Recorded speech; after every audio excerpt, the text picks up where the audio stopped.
Nous allons continuer sur le message qu'on a commencé le dimanche passé. Les éléments qui affaiblissent, ou soit les éléments qui affaiblissent l'Église. Amen. Amen. Alléluia. Amen.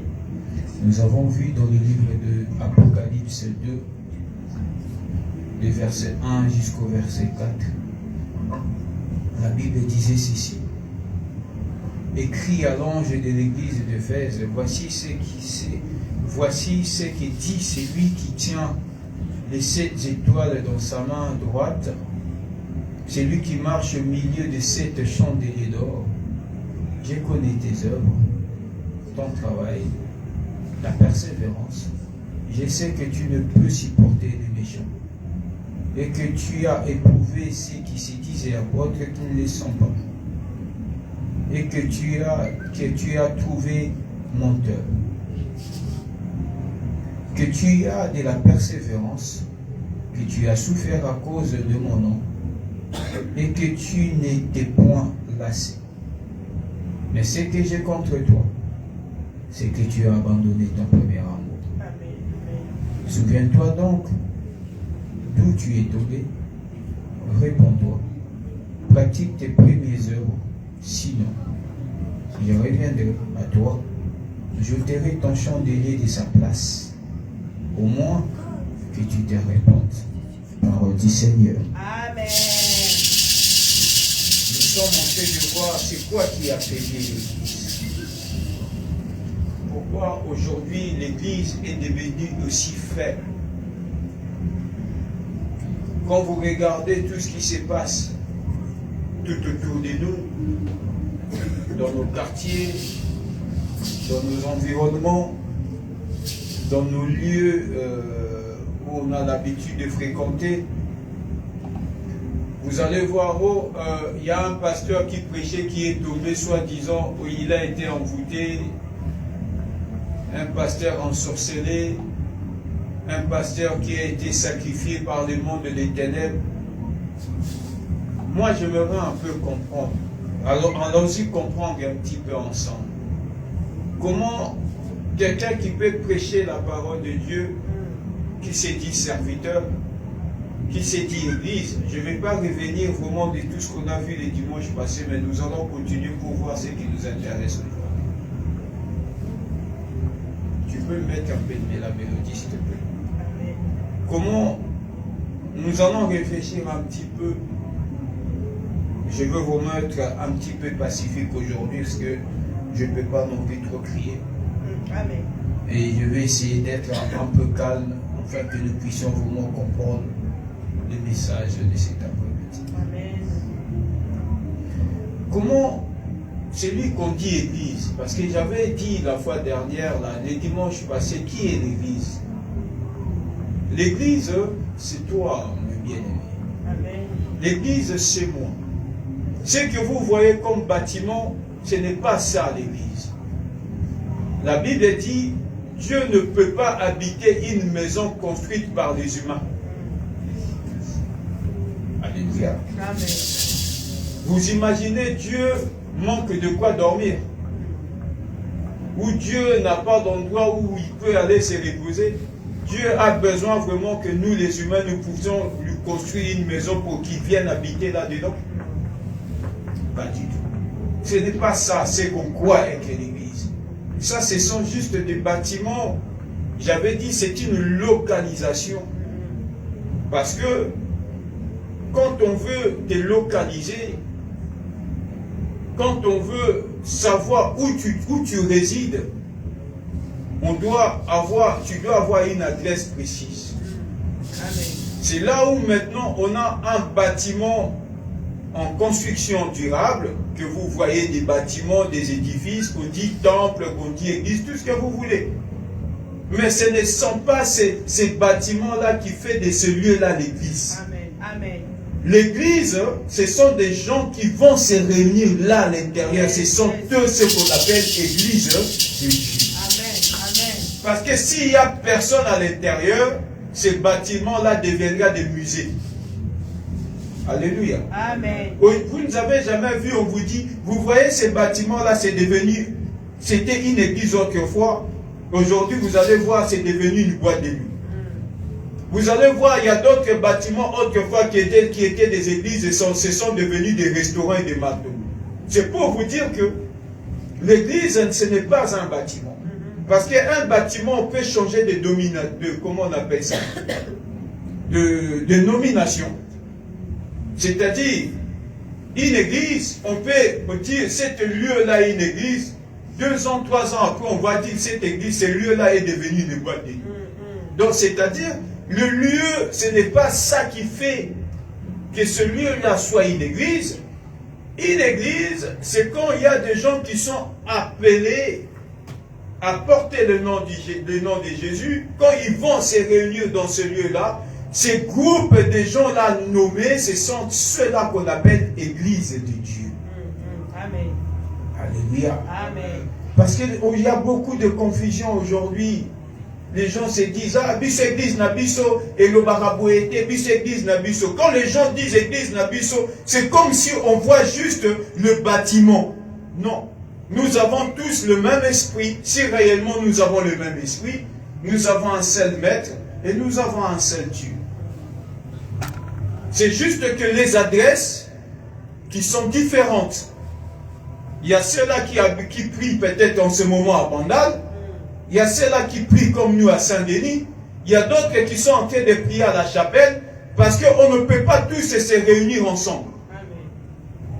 Parce que si on devait réunir tous les chrétiens, j'imagine il n'y aura aucun bâtiment qui peut réunir tous les chrétiens du monde. C'est pourquoi chacun a une adresse, une localisation où on dit les groupes de gens qui vont aller prier. Et ce sont ces groupes de gens-là qu'on appelle Église de Dieu. Amen. Et maintenant, ces gens-là qui sont en groupe, qui vont aller prier les seigneurs, qui vont aller invoquer Dieu, qui vont aller servir les seigneurs. Mais comment ces gens-là sont-ils si faibles? Sachant que tu portes le nom du Christ. Or, la Bible dit en ce moment, ce n'est plus toi qui vis, mais c'est Christ qui vit en toi. Amen. Amen. Si réellement Christ vit en toi, tu ne peux pas être si faible. Amen. Or, la Bible dit, les gens qui ont fait des miracles et des prodiges autrefois, c'est les gens de même nature que nous. Amen. Amen. Comment ils ont pu invoquer le feu et le feu est descendu? Aujourd'hui, toi, tu es incapable même d'avoir les choses les plus insignifiantes du monde. Tu es censé prier pendant 1000 ans. Qu'est-ce qui fait que l'Éternel ne se manifeste plus comme il s'est manifesté autrefois? Comment les gens pouvaient-ils séparer la mer en deux, traverser? Aujourd'hui, nous prions le même Dieu, mais Dieu ne se manifeste plus comme avant. Les gens pouvaient chasser les démons et les démons sortir. Aujourd'hui, l'église de Dieu est devenue tellement impuissante que nous sommes devenus incapables de chasser les mauvais esprits. Tu vas voir, on vous dit un pasteur qui est en train de prêcher et le pasteur est tombé, il a été ensorcelé. Quel est ce pasteur qui est le berger d'une église? C'est-à-dire, c'est lui le conducteur d'un groupe de gens porteurs le nom de Jésus. Est-ce que ce soit lui qui soit ensorcelé, qui soit sacrifié? Avance, papa. Amen. Ou soit on sert Dieu, ou soit on ne le sert pas. Amen. Soit on est avec lui, soit on n'est pas avec Dieu. Comment un homme de Dieu peut-il tomber et on dit, mon pasteur, on a badia qui est kindoki. Comment le pasteur va coller en kindoki? Je n'ai jamais cru à cela. Si la mort doit venir, la mort viendra parce que c'est quelque chose de naturel. La maladie peut venir parce que c'est quelque chose qui peut arriver à tous les humains. Mais dire que il a été sacrifié parce qu'il a dérangé le monde des ténèbres, parce que les sorciers se sont réunis contre lui, les sorciers ont complété contre lui, et les sorciers ont mis à terre un géant dans le monde spirituel qu'on dit homme de Dieu, je me pose la question, quelle est cette église que le diable peut détruire? Or, la Bible dit, le porte de séjour des morts ne pourront rien contre elle. Elle, c'est qui? C'est l'église. Et qui est l'église? Ce sont tous ceux-là qui sont appelés à devenir enfants de Dieu. C'est pourquoi la Bible dit, il leur donnèrent le pouvoir à tout celui qui a cru de devenir enfant de Dieu. C'est-à-dire, quand tu crois en Dieu, Dieu te donne un pouvoir. Quand tu crois en Dieu, tu deviens enfant de Dieu. En devenant enfant de Dieu, tu deviens église, épouse du Christ. Et quand tu deviens épouse du Christ, en toi tu détiens un pouvoir que le monde ne peut pas contrôler. Tu as un pouvoir que le monde ne peut pas dominer. Tu as un pouvoir dont les sorciers ne peuvent rien contre toi. Alléluia. Le monde ne peut pas mettre tes genoux à terre. Ils peuvent te combattre, comme la Bible dit. Le malheur atteint souvent les justes, mais l'Éternel en délivre. Le malheur reviendra. Les circonstances douloureuses, les circonstances compliquées peuvent venir. Les choses peuvent devenir très compliquées dans ta vie. Mais la Bible dit quoi? L'Éternel en délivre toujours. Dieu délivre toujours son Église. Dieu ne peut pas laisser son Église périr. Dieu ne peut pas laisser son Église dans la destruction. Dieu ne peut pas laisser que les ennemis disent que nous l'avons vaincu. Alléluia. Alléluia. Amen, papa. Vous savez, voilà pourquoi la Bible dit, vaut mieux la fin d'une chose que son commencement. Amen. Tu as commencé, tu as eu des victoires, tu as chassé les démons, mais comment tu as fini? C'est ça qui est la chose la plus importante. Alléluia. La chose la plus importante, ce n'est pas le présent. La chose la plus importante, c'est le futur. Amen. Amen. Comment tu finiras demain? Amen. Comment tu seras demain? Amen. Les gens te voient puissant aujourd'hui. Est-ce qu'on te verra puissant demain? Est-ce qu'on te verra puissant dans 10 ans? Parce que tu peux chasser les démons aujourd'hui. Tu peux parler en langue aujourd'hui. Tu peux dire des choses, tout ce que tu veux dire aujourd'hui. Mais demain, si le diable vient venir dire, nous l'avons vaincu, à quoi ça sert? Kebanguna basangani, balobi kolo, balobi omoni, nous l'avons vaincu, nous l'avons mis à terre. Là, ta mission a failli. Là, ta mission a échoué. C'est pourquoi la Bible dit prier sans cesse et persévérer. Amen. Parce que le problème, ce n'est pas là. Le problème des chrétiens, tu te vois aujourd'hui, mais tu ne te vois pas demain. Les chrétiens voient le problème.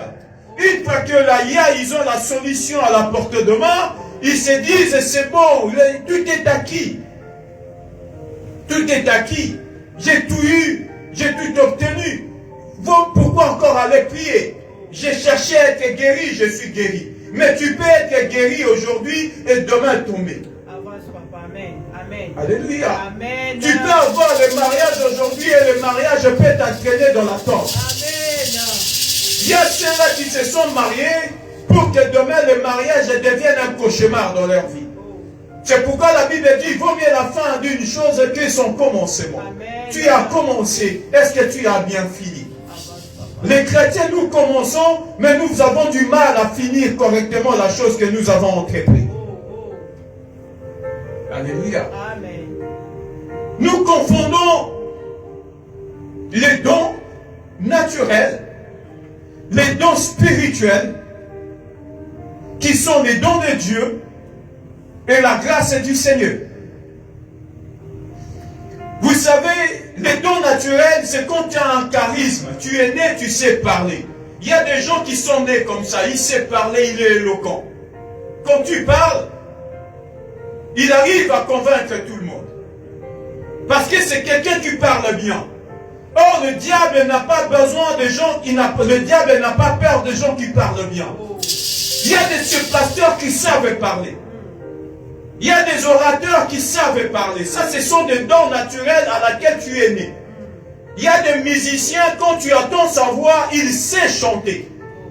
Il a une voix qui est tellement agréable à l'oreille en écoutant, parce que c'est un don naturel. C'est ce qu'on appelle un don inné.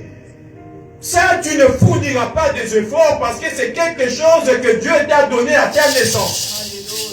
Tu es né avec cela. Même si tu ne fournis pas les efforts, on te donne un micro, tu sauras comment chanter. Parce que c'est quelque chose que Dieu t'a donné dès ta naissance. Ça, c'est ce qu'on appelle l'inné.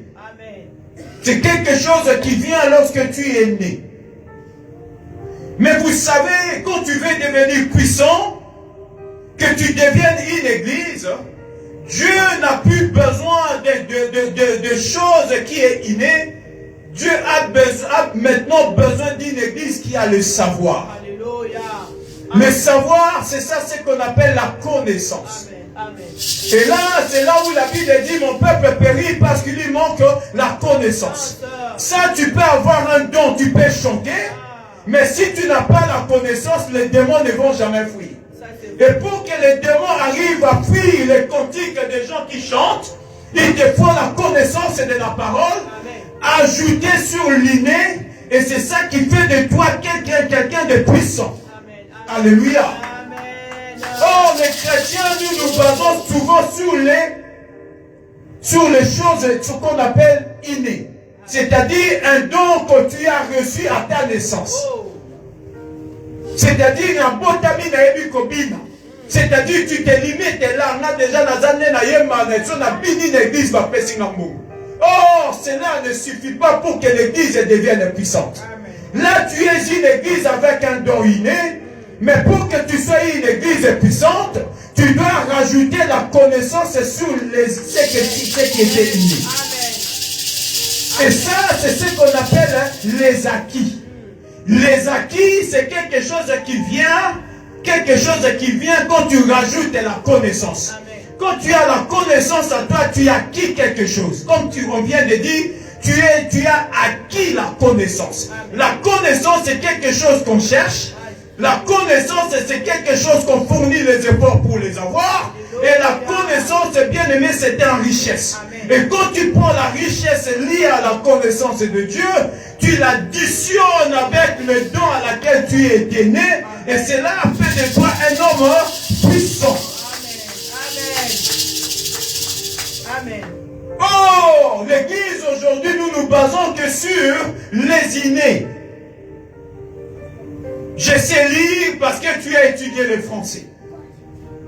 Tu verras les hommes de Dieu aujourd'hui, quand ils te parlent, ils te prêchent avec un très bon français. Oh, le diable n'a pas besoin des accents là français. Ça, tu ne peux pas faire tomber le monde des ténèbres. Oh, tu sais, moi j'ai fini mes études en Sorbonne. Quand je parlais la langue de Molière, tu es en quel accent? Tu es ton accent français. Ce n'est pas ça qui fera de toi une église puissante. Ce n'est pas ça qui fera de toi quelqu'un quand tu parles et que les démons fléchissent les genoux. Ça, c'est quelque chose que Dieu t'a donné lorsque tu es né. Tu es né avec un don de savoir parler. Même les païens peuvent savoir parler. Tu peux savoir parler, mais qu'est-ce qu'il y a en dedans de toi? C'est ça, c'est que le diable a peur, ce qui est à l'intérieur de l'homme.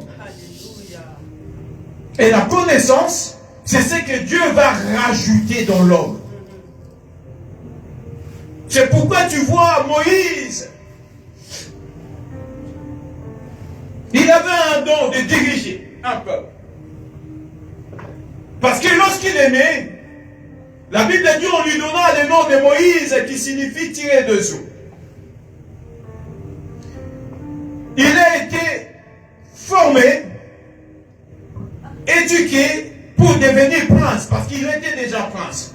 Donc c'est-à-dire en lui, il avait le charisme de diriger un peuple.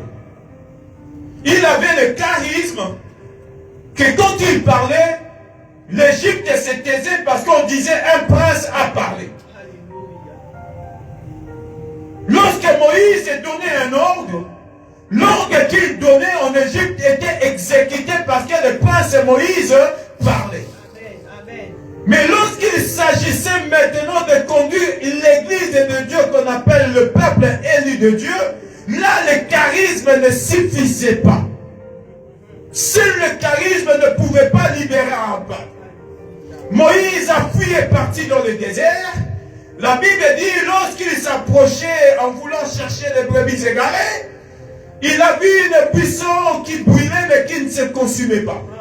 Dieu lui dit, ôte tes sandales car ce lieu que tu te tiens, c'est un lieu saint.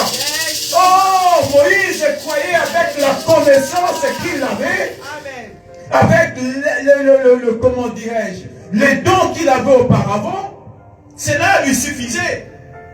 Mais cela ne suffisait pas. Et lorsqu'il a voulu approcher, Dieu lui dit, le lieu que tu te tiens, c'est un lieu saint. Ôte tes sandales de tes pieds, car c'est un lieu qui est saint. Amen. Enlève tes sandales de tes pieds. Il croyait parce qu'il parlait bien, parce que c'était un prince, cela suffisait d'aller libérer un peuple.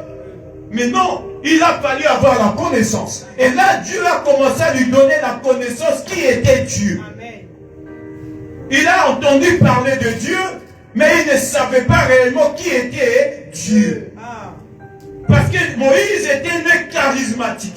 Il avait le charisme. Nous confondons le charisme et l'onction. Or, en ce moment-là, Dieu lui dit, ce lieu que tu tiens tes pieds, c'est un lieu saint. Ôte tes sandales de tes pieds. Dieu a commencé à lui parler. Je suis maintenant le Dieu de tes pères. Là, Dieu a commencé à lui communiquer la connaissance. Amen. Tu as entendu parler de moi, mais maintenant, mais voici le Dieu que tu as entendu parler autrefois. Et c'est moi Dieu qui te parle. Amen. Tu es charismatique, mais laisse-moi te dire, ton charisme ne suffit pas de libérer, d'aller libérer un peuple. Il te faut un pouvoir au-delà et au-dessus de ton charisme. Bien que tu aies été prince, quand tu parlais, les militaires s'est resté debout en garde à vue. Maintenant, là où tu iras, c'est une autre dimension. Là, il te faut maintenant une capacité spirituelle que tu auras besoin que je te donne. Et là, Dieu a commencé à lui communiquer la connaissance. C'est ce qu'on appelle les acquis, bien-aimés. Et c'est ça qui fait une église puissante. Dieu a commencé à lui dire, tu vois, quand tu iras là-bas, on te posera la question, qui t'envoie? Dis, c'est celui qui est. Il s'appelle Jésus. Et c'est celui-là qui t'envoie. Tu vois ce que tu tiens entre tes mains, c'est un bâton. Tu vois ces bâtons-là, jette-les à terre. Et ces bâtons deviendront un serpent. Mais tous les jours de sa vie, Moïse avait le même bâton dans sa main. Mais il n'avait jamais la connaissance que le bâton que j'ai entre mes mains, c'est un arme puissante entre mes mains. Il ne connaissait pas cela. Pour connaître que tu es un chrétien, il faut que Dieu te donne la connaissance. Sans la connaissance, bien aimé, de Jésus, parce qu'en toi, il te manque quelque chose de plus important, c'est les acquis spirituels. Amen. Les acquis spirituels. Amen. Les acquis spirituels. Amen.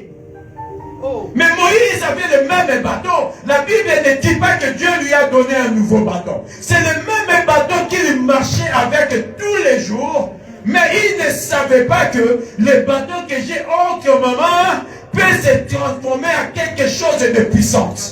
Oh, pour savoir cela, il faut que Dieu vienne te donner la connaissance. Amen. Et c'est là où la Bible dit que ce livre de la loi ne s'éloigne pas de ta bouche, médite le jour et nuit et jour, c'est alors sur la vie succès tu réussiras. Amen. Amen. Moïse ne pouvait pas réussir si Dieu ne s'était pas paru à lui.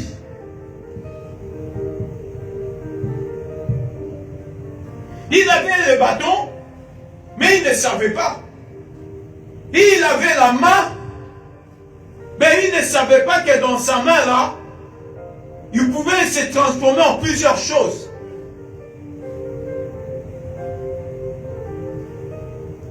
commencer maintenant à lui transmettre la connaissance pour connaître, pour savoir qui est Dieu, comment Dieu agit, comment Dieu se manifeste dans son Église. C'est là où nous venons de lire dans le livre d'Apocalypse.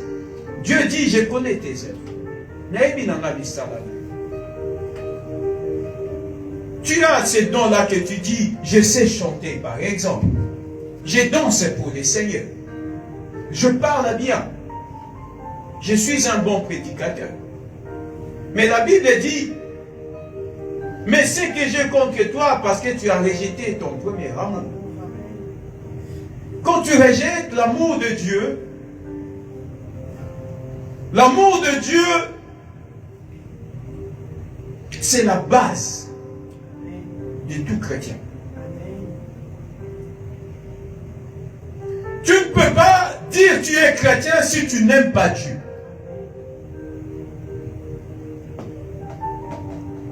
Tu ne peux pas dire que je vais combattre le diable si en toi il n'y a pas l'amour de Dieu. Nous allons lire dans le livre de Matthieu 22.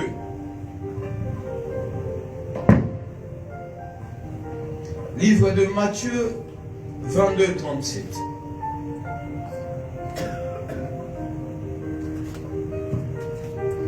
Matthieu 22, 37.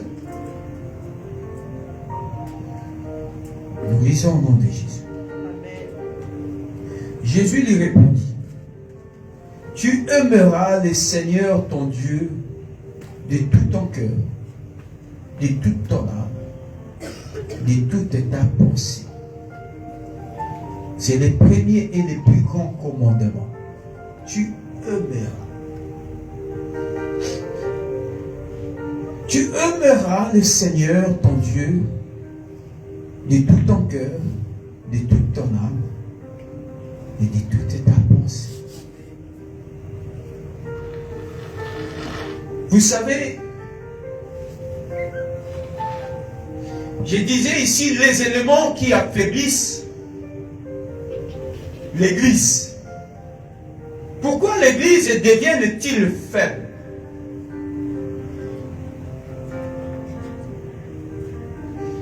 Ici, quand vous voyez, c'est Jésus qui parle.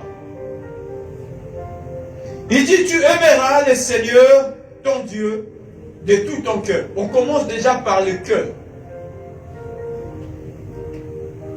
Il dit, tu aimeras Dieu de tout ton cœur, de toute ton âme et de toute ta pensée.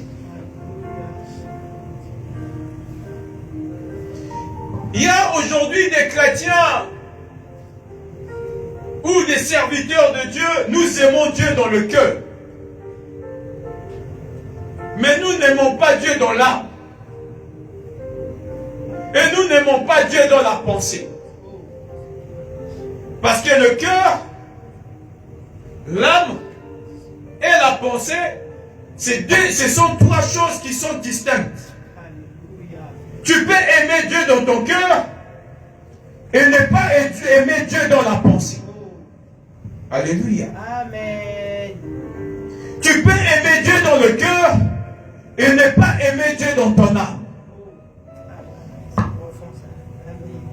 Amen. Amen. Amen. Amen. Il y a des gens qui aiment Dieu dans le cœur, mais dans l'âme, ils n'aiment pas Dieu. Dans la pensée, Dieu n'est pas là. Or ici, tu veux devenir une église puissante, tu veux devenir chrétien puissant. Ici, la Bible dit, c'est le commandement, c'est le plus grand commandement que Dieu nous a laissé. Amen. Et c'est même la plus importante. Amen. Le plus important.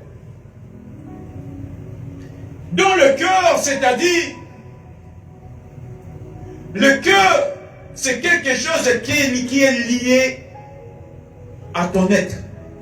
Quand on te voit là, on voit Justine. Tu sais pourquoi on voit Justine? Parce que ton cœur est là. Amen. Amen. C'est pourquoi la Bible dit, là où se trouve ton trésor, c'est là où se trouve ton cœur. C'est-à-dire, quand tu aimes un homme, c'est parce que ton cœur a aimé cet homme-là. Quand tu aimes une femme, c'est parce que ton cœur a aimé la femme. Mais malheureusement, l'amour du cœur peut facilement disparaître. Parce que c'est quelque chose qui est basé sur les apparences. Oh, amen. Amen. Alléluia. Amen, papa. Je ne sais pas si jusque-là vous êtes en train de me suivre. Amen, papa. L'amour du cœur, c'est quelque chose qui peut facilement, c'est comme si on allumait une bougie. Vous savez, à un moment donné, quand la bougie s'allume, à un moment donné, la mèche, elle se consume. Arrivé à un moment donné, quand la mèche s'est carrément consumée, la flamme fait quoi? La flamme, elle s'éteint. C'est ça, ce qu'on appelle l'amour du cœur. C'est même, voilà pourquoi la Bible dit quoi? Aussi longtemps que quand on dit, quand on bénit le mariage, quand vous allez à l'Amérique, qu'est-ce qu'on dit? Vous êtes liés jusqu'à quand? Jusqu'à ce que la mort vous fait quoi? Vous sépare. Donc c'est-à-dire, l'amour du cœur est lié à une personne aussi longtemps que la personne est encore vivante. Donc c'est-à-dire, à un moment donné, l'amour peut disparaître et tout le monde va mourir. Or, il y a plusieurs sortes de morts dans la vie amour. La Bible dit quoi? Quand tu parles dans ton cœur, je dis bien, tu dis par exemple que Shekinah qui est là, Akufata Okufa. Donc c'est-à-dire, dans mon cœur, Shekinah, je l'ai déjà tué. Quand je l'ai déjà tué, l'amour aussi que j'avais pour Shekinah est fini. Je ne sais pas si vous comprenez ce que je veux dire. Donc, l'amour dans le cœur, c'est quelque chose qui est lié à l'apparence. C'est quelque chose qui est lié à une personne que tu vois. Et le jour où la personne, tu ne le vois plus, l'amour cesse d'exister dans le cœur de la personne. Or ici, Jésus-Christ dit quoi? Tu aimeras Dieu de tout ton cœur. Donc, c'est-à-dire, la première des choses, c'est pourquoi la Bible dit, aimez-vous les uns et les autres de l'amour du Seigneur. Tu ne peux pas aimer Dieu sans pour autant avoir aimé celui que tu vois. Donc, c'est la première chose, tu aimeras Dieu physiquement. Quand tu te réveilles le matin dans ton cœur, tu dois aimer ton Dieu. Amen. Amen. Oh, l'amour du cœur, c'est quelque chose qui est lié à quelque chose peut-être que Dieu t'a donné. Il y a de ceux-là qui aiment Dieu parce que Dieu lui a donné quelque chose.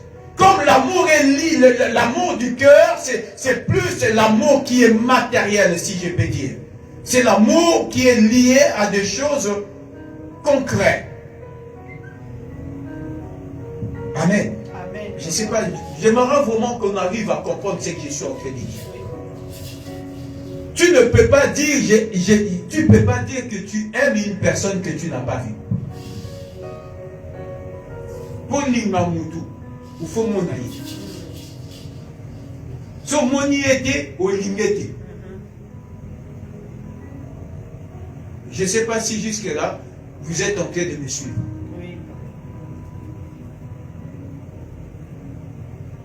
Comme tu dis, j'aime quelqu'un. Mais pour aimer cette personne, tu dois voir la personne et que dans ton cœur, il y a quelque chose qui a attiré cette personne vers toi, afin que tu dises, j'aime cette personne-là. Si tu ne la vois pas, tu ne peux pas l'aimer. C'est pourquoi la Bible dit, Dieu a tant aimé le monde qu'il envoya son Fils, afin que quiconque croit ne périsse pas qu'il ait la vie éternelle. Donc Jésus est venu afin qu'on le voit et qu'on l'aime. Il ne pouvait pas rester spirituel parce que Dieu sait, l'être humain a un degré d'amour qu'il ne faut voir avant de aimer. C'est pourquoi il est venu en tant qu'homme, qu'il soit vu des hommes, qu'il habite avec les hommes, que les hommes apprennent à l'aimer et que les hommes apprennent à l'apprécier. Amen. Et c'est pourquoi il dit, tu aimeras Dieu de tout ton cœur. Donc c'est-à-dire, Solo, papa. Amen. alléluia. Amen. Ça c'est le premier degré de l'amour de Dieu dans l'église. Et ça va bateau bayaka d'abord l'église parce que Dieu a fait quelque chose dans leur vie.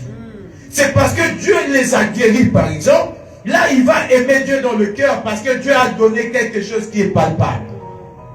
Dieu lui a donné un travail parce que le travail est visible. Et ce sont ces gens-là, et le jour où la chose n'est plus là, l'amour aussi disparaît. Et c'est là où Dieu dit dans le livre d'Apocalypse, ce que j'ai contre toi, c'est parce que tu as rejeté ton premier amour. Donc c'est-à-dire, c'est l'amour du cœur. Olingi mobali moko boye pas za mbongo mukolo mbongo et s'il y a celle bolingo fait et katani. Et comme de toutes les façons, tu sais quoi, tu m'intéresses plus, je t'aime plus. Mais auparavant, tu disais que tu l'aimais. Tu disais que tu l'aimais, pourquoi? Parce que c'était quelque chose lié au physique. C'était quelque chose lié aux apparences. Et quand les apparences d'un être humain s'entreposent, et les apparences changent, et le jour où les apparences là ne sont plus comme toi tu les avais vues auparavant, l'amour aussi disparaît. Tu aimais cette personne-là parce que tu le voyais bien habillé. Parce que moi j'aime bien des gens, des garçons, quand ils s'habillent, ils portent fashion, ils mettent les pantalons en dessous des fesses, tu aimes ça. Le jour où il ne saura plus s'habiller de cette façon-là, l'appréciation et l'amour que tu as envers cette personne, et cet amour-là aussi disparaît. Oh, ce que Dieu demande à l'église, ce n'est pas que l'amour du cœur, mais Dieu demande aussi que tu l'aimes, Dieu, dans ton cœur. Même quand Dieu te donne quelque chose et que tu l'aimes. Et là, la Bible va encore plus loin. Toujours dans Matthieu 37. Il dit, tu aimeras Dieu de tout ton cœur. Donc, c'est-à-dire, de tout ce que tu vois. Comme j'ai dit, l'amour du cœur, c'est tout ce que tu vois, de tout ce qui est physique et tout ce qui est visible. Donc, c'est-à-dire de tout ce que tu verras de tes yeux. Sache que cela représente l'amour de Dieu. Tu aimeras Dieu de tout ton cœur, de tout ce que tu verras devant toi. C'est-à-dire, cela symbolise l'amour de Dieu. Alléluia. Amen. Ce que tu appelles la nature. Tu te réveilles le matin parce que Dieu t'a donné à manger. Tu aimes Dieu parce que Dieu te donne à manger.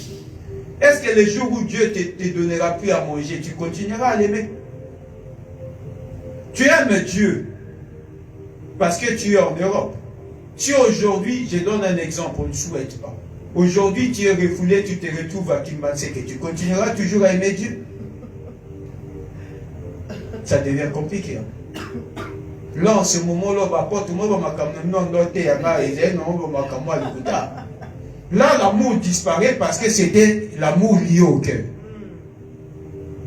Tu aimes Dieu parce que tu as un statut social. Tu as un compte bancaire. Chaque matin, tu vas travailler. Est-ce que le jour où tu seras assis sur un fauteuil roulant, tu deviens handicapé, tu continueras à aimer Dieu? Tu aimes Dieu parce que tu crois être féconde. Est-ce que le jour où tu vas aller faire des analyses et des examens dans le centre médical, on te dit, tu vois tel que tu es là, tu ne peux plus donner des enfants. Tu continueras à aimer Dieu. Tu aimes Dieu parce que quand tu te réveilles le matin, tu regardes, tu vois de tes yeux. Et le jour où on te dit que tu es devenu aveugle, tu continueras à aimer Dieu. Parce que ça, c'est l'amour lié dans le cœur. Parce que Dieu t'a donné quelque chose, tu l'aimes. Quand tu te réveilles le matin en bonne santé, comme la Bible dit, tout celui qui respire loue l'Éternel. Quand tu te réveilles le matin, tu vois tu es en bonne santé, tu vois, tu marches, tu t'habilles. Là, tu aimes Dieu de ton cœur. Mais le jour où tu te réveilleras le matin, au fond de tout devient noir. Tu n'arrives plus à voir. Est-ce qu'il y aura encore l'amour de Dieu dans ton cœur? Et c'est ça ce que Dieu reproche à l'Église. Ce que j'ai contre toi, parce que tu as abandonné ton premier amour. L'amour inconditionnel. Cet amour qui n'a pas de conditions. Et il dit plus loin, de toute ton âme. Tu aimeras Dieu de tout ton cœur, de toute ton âme. Et là maintenant, Dieu parle de l'âme de la personne. L'âme maintenant, c'est là où repose ton être. Donc, comme la Bible dit quoi? En réalité, l'âme de la personne est dans les sangs. Donc, c'est-à-dire, tu aimeras Dieu même dans les sangs. Tu aimeras Dieu même dans l'abstrait. Tu aimeras Dieu même dans l'invisible. Tu aimeras Dieu parce que l'âme de la personne, c'est le centre de tes émotions. Amen. Amen. Vous savez les émotions. Les émotions, c'est quoi? Tu sais, quand tu marches, tu ne t'attendais pas, neto banalinga lobeki libaku. Et puis la première des choses, les émotions qui remontent. Qu'est-ce que les gens qui se disent dans leur cœur? Oh, je n'ai ni ma bébé, donc, c'est-à-dire, dans tes émotions, il n'y a pas l'amour de Dieu. Donc, tu ne reconnais pas que l'Ibako Béti, ça peut aussi être un langage de Dieu. La première des choses, tu maudis ta journée. Or, la Bible dit, tu aimeras Dieu de toute ton âme. Même lorsque les choses n'iront pas bien, amen, dans tes émotions, tu dois aimer Dieu. Amen. Amen. Amen, papa. Même lorsque tu te fais contrôler par la police, je loue l'Éternel parce que Dieu a permis aujourd'hui que je sois arrêté. Donc, dans les émotions, tu continueras à aimer Dieu. Amen. Même dans mon seul accident, et l'on a dit qu'il soit loué Dieu pour cet accident qui m'est arrivé. Tu aimeras Dieu même dans les émotions, même dans les moments les plus compliqués. Quand tu ne t'attendais pas à ça, ton amour doit être destiné à ton Créateur. Et c'est comme ça que tu deviendras puissant.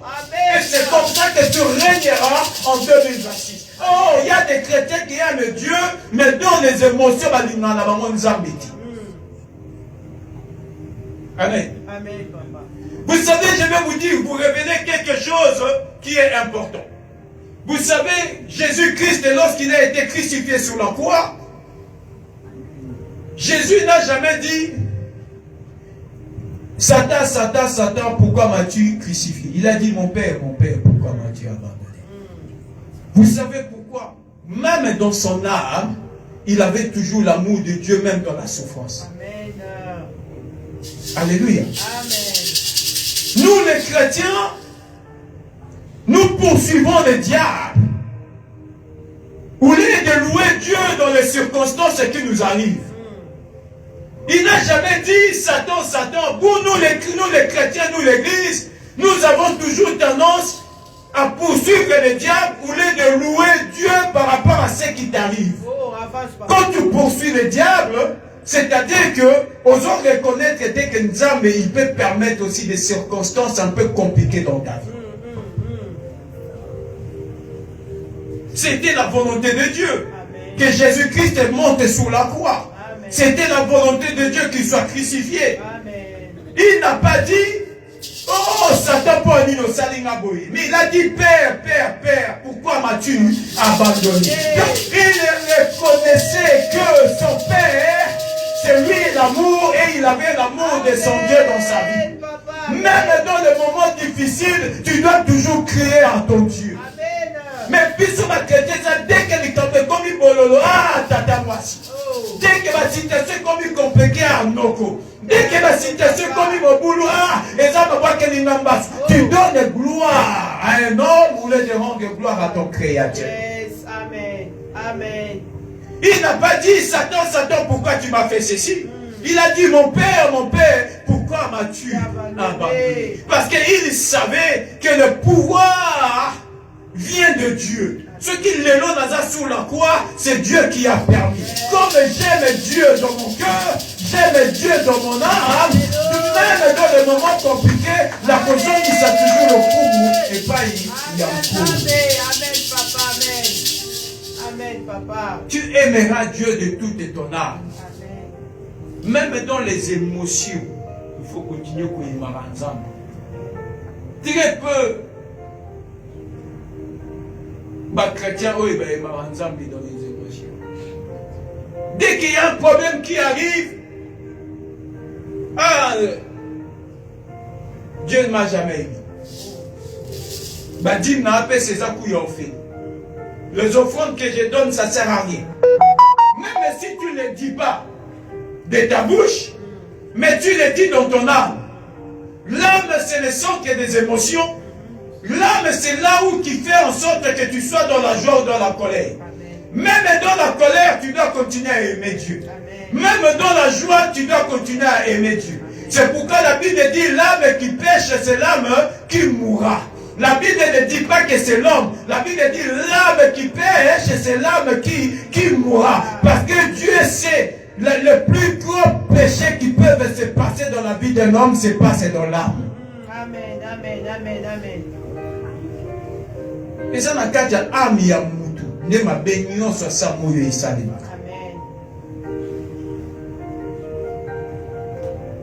Et la Bible dit encore, pour finir toujours dans le verset 37, il dit, et tu aimeras Dieu de toute ta pensée. Donc, quand tu penses, tu réfléchis dans ta tête, tes pensées doivent être destinées à Dieu et à son amour. Très peu de gens qui pensent, dans leurs pensées, il y a l'amour de Dieu. Mais tu le dis que j'aime Dieu. Ça, c'est aimer Dieu dans le cœur. Tu dis, je suis là. Venir servir Dieu, c'est dans le cœur. C'est peut-être dans l'âme. Et est-ce que dans tes pensées, tu aimes Dieu? La Bible dit, tu aimeras Dieu de tout ton cœur, de toute ton âme et de dans toutes tes pensées. Donc, dans ma canisinayo, peu importe la pensée qui peut traverser ta tête, c'est la pensée là doit être une pensée d'amour de Dieu. Vous pouvez pas penser dans c'est à la destinée à aimer Dieu. En aucun moment, tu ne peux dire que donc si nous avons fait dans celle ça déjà dans tes pensées, tu n'aimes plus Dieu. Et c'est ça qui a fait la différence. Il y a autrefois l'église qui était puissante, n'a église auto comme il n'est. Alléluia. Amen. La manque d'amour de Dieu affaiblit l'église. Et ça, dans le côté, pour mais si tu veux devenir puissant dans ta vie et régner, il faut que Bolinganzambe est à la première position dans ta vie. Et c'est pourquoi la Bible dit, tu aimeras Dieu de tout ton cœur, de toute ton âme et de toute ta pensée. Et quand vous allez lire dans les livres de Actes 5, 17 à 23, la Bible dit, après l'histoire d'Anania et Saphira,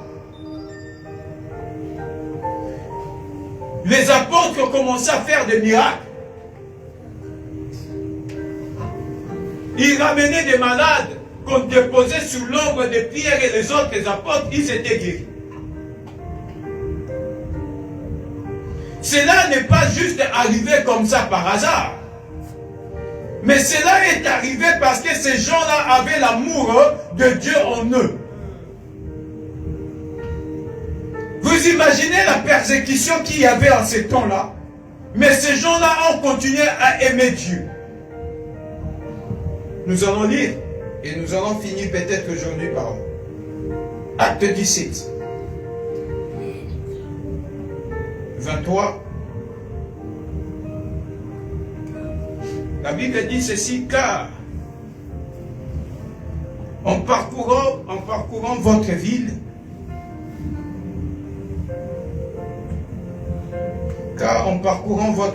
et en considérant les objets de votre dévotion,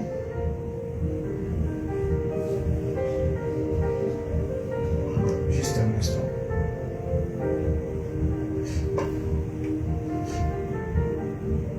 Acte 5, c'est Acte 5, 17 à 23.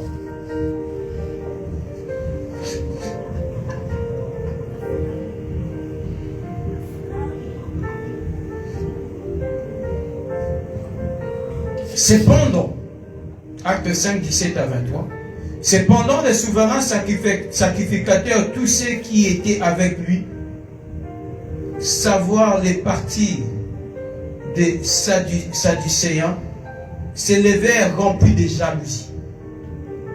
Quand tu aimeras Dieu de tout ton cœur, quand tu reviendras vers l'amour véritable de ton Dieu, comme la Bible dit, reviens à ton premier amour et reviens à tes premières œuvres. Sinon, je viendrai enlever le chandelier à sa place. Voici ce que dit celui qui marche au milieu de 7 chandeliers d'or et celui qui détient les 7 étoiles entre sa main droite. Ça, c'est Dieu qui parle. Bien-aimé, quand tu marcheras et tu auras l'amour de Dieu véritable dans ta vie, bien-aimé, là, cela suscitera de la jalousie tout autour de toi. Amen. Amen. Les gens deviendront jaloux. Les gens viendront pour te faire la guerre. Les gens viendront pour te mettre à terre. Mais bien-aimé, ne te préoccupe pas de la jalousie des gens. Amen. Toi, reste focus à l'amour de Dieu qui a dans ta vie. Yes. Amen. Parce que la Bible dit, les apôtres, que lorsqu'ils ont commencé à faire des miracles, la jalousie est devenue de plus en plus grande dans le cœur des souverains sacrificateurs qui ont commencé à comploter contre les apôtres.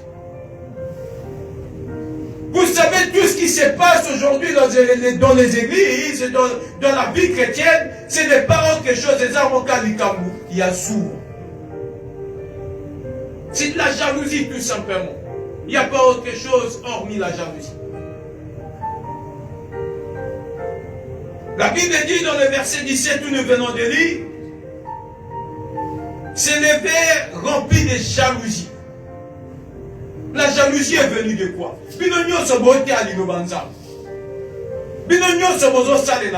C'est pourquoi je disais ce qui affaiblit les églises.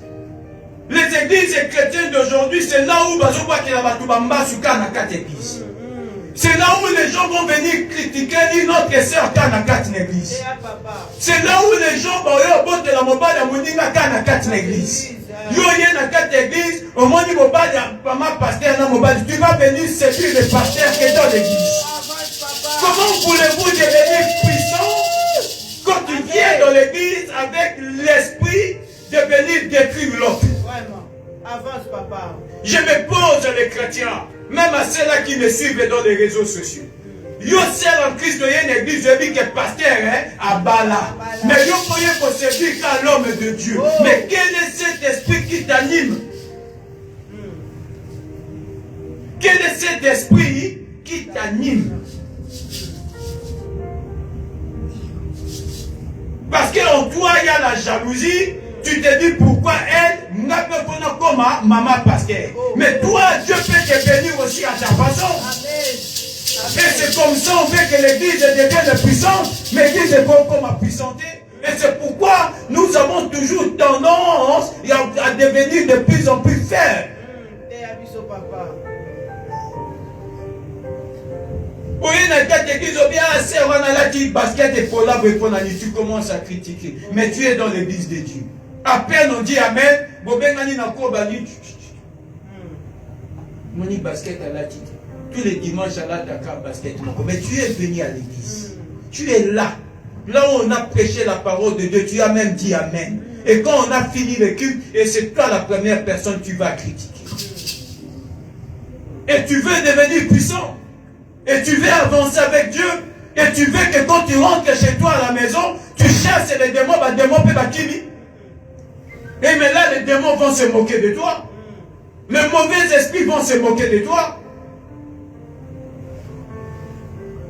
Donc, peut-être que tu si le fan de dit, écoute, Nicolo, ok, fête n'a pas fait n'a pas. Donc, tu as commencé à critiquer, tu es encore tes deux pieds encore dans la maison du Seigneur.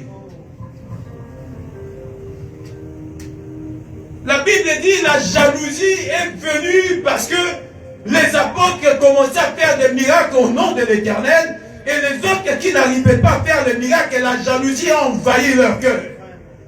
Bien-aimé, ton temps viendra. Ça ne sert à rien de devenir jaloux ou jalouse parce que l'autre est béni. Toi aussi, l'Éternel te bénira. Amen. toi aussi l'Éternel te lèvera. Toi aussi tu auras un bon mariage. Toi aussi Dieu te donnera des enfants.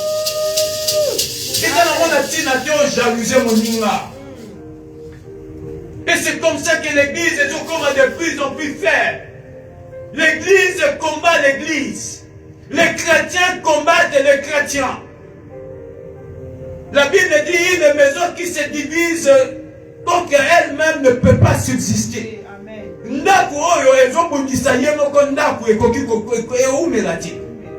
On est tous dans une même maison et tu combats la maison à laquelle tu vis. Mais cette maison est appelée à disparaître.